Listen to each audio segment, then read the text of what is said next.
At least a week, Mrs. Lawrence. Body shop is way behind. All right. As long as I have something to drive. Oh, sure thing. Like I said, I've got a loaner coming in this afternoon. I'll send it right over. I'd appreciate it. Do you need a ride home? I can send you with Bill. Oh, no, thanks, Sam. I called a friend. I'm expecting her any minute. Oh, good. By the way, Mrs. Lawrence, you're such a careful driver. How did this happen? Fear of shadows, I guess. Pardon me? Oh, I'm sorry, Sam. Just muttering. Trying to figure it out myself.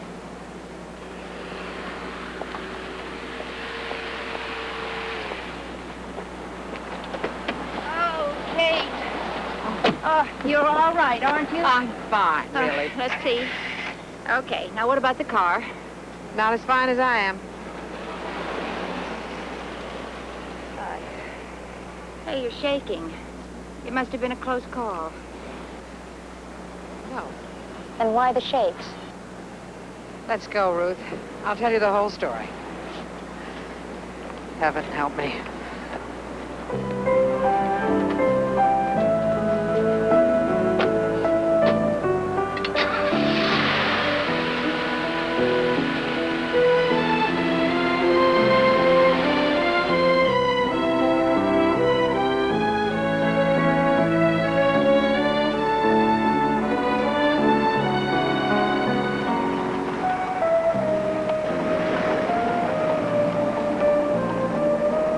Doug woke me up. I was shouting in my sleep. Well, I'm not surprised.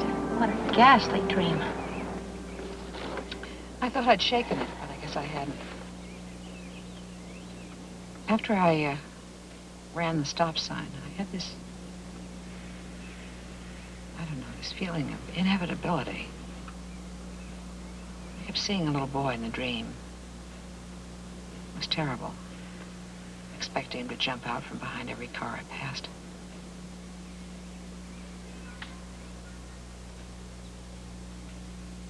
Pretty silly, isn't it? Nope. I just wasn't concentrating on my driving, I guess.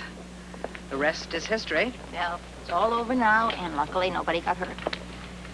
Usually, my dreams are vague. Blurred around the edges, but not this time.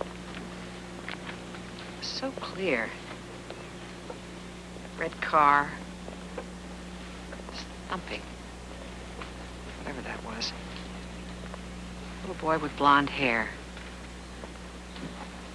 I can see his face now. I know exactly what he looked like. You think you know him? Maybe. A friend's child? No. On the other hand, I'm going crazy? maybe your intuition is right. You don't know him yet. Maybe he's someone you're going to meet. Thanks, Ruth. I needed that.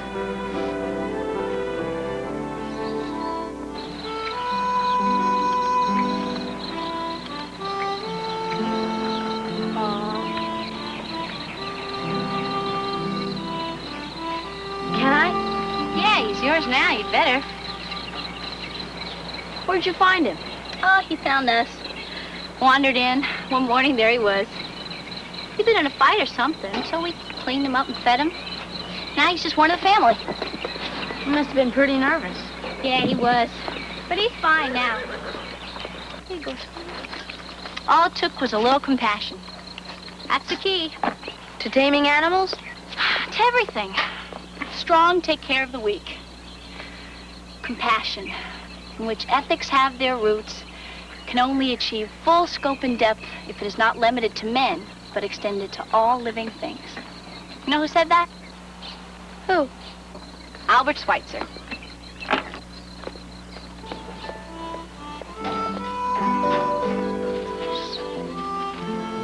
Far out.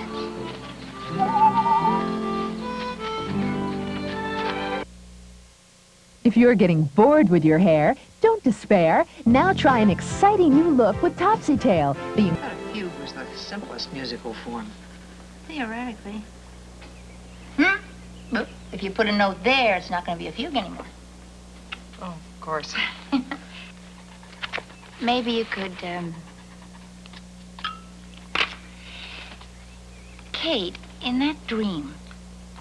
Ruth, lay off. You're finished, I suppose. Yes, I am. Maybe it was precognitive. Ruth, please. There is such a thing as precognition. It happens. Well, I'd have to experience it to believe it. No, that's not true either. Not even then. Why not?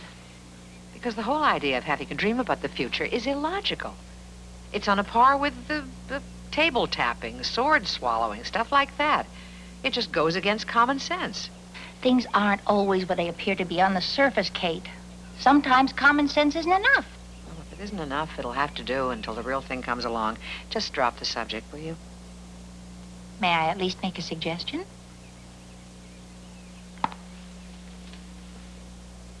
Come to my class with me tonight. Ruth, please. You're worse than Elaine. Oh, there you go. You see, now you won't even hear me out. I'm sorry. Go ahead. I will. Now, if that dream was a warning, you'd want to learn more about it. But I don't believe it was a warning.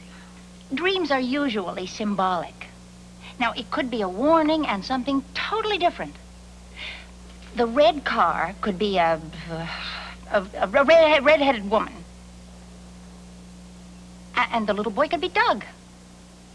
Or it could be something you ate that disagreed with you. I ate after I dreamt. Oh, Kate. Look, Dr. Rossmore is a totally trained psychologist. She's not some screwy occultist. I don't even know if she believes in precognition. But at least she could tell you what type of a dream it was. Oh, I would be so curious if I were you. Come on. In the interest of science? I'll beg your pardon. Okay. I gotta run now. I'll give you a call. Okay. Okay, bye. Bye.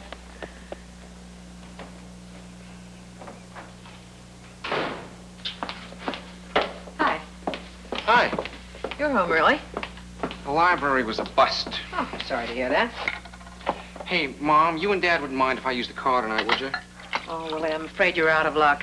Your mother got sideswiped. Are you okay? I'm fine. The car took the beating. Was that bad? It's fixable. Did you get his number? I gave him mine. It was my fault. I was daydreaming. He was pretty nice about it, I must say. Oh, that must be Buddy. When did they say it would be fixed? Thursday or thereabouts. Willie, would you go out and help Buddy with that animal? I'll be right out. Hello?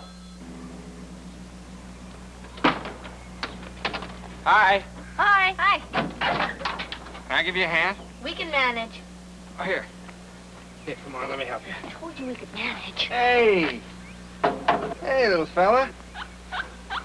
Little bandit. He reminds me of someone. Come on. Oh, I'm Willie. Oh, Sherry. Buddy told me about you. Yeah, she's told me all about you, too. I understand you're a vegetarian. Macrobiotics. No eggs or milk, either. Yeah. The trouble is, I sort of enjoy a good meal. What's taking so long? You'd be surprised how good macrobiotic cooking can be. Oh, I'm sure it is, and I'm going to have to try it. Maybe Thanksgiving dinner, 1984. I wouldn't wait that long if I were you. Unless you're really attached to that pasty look.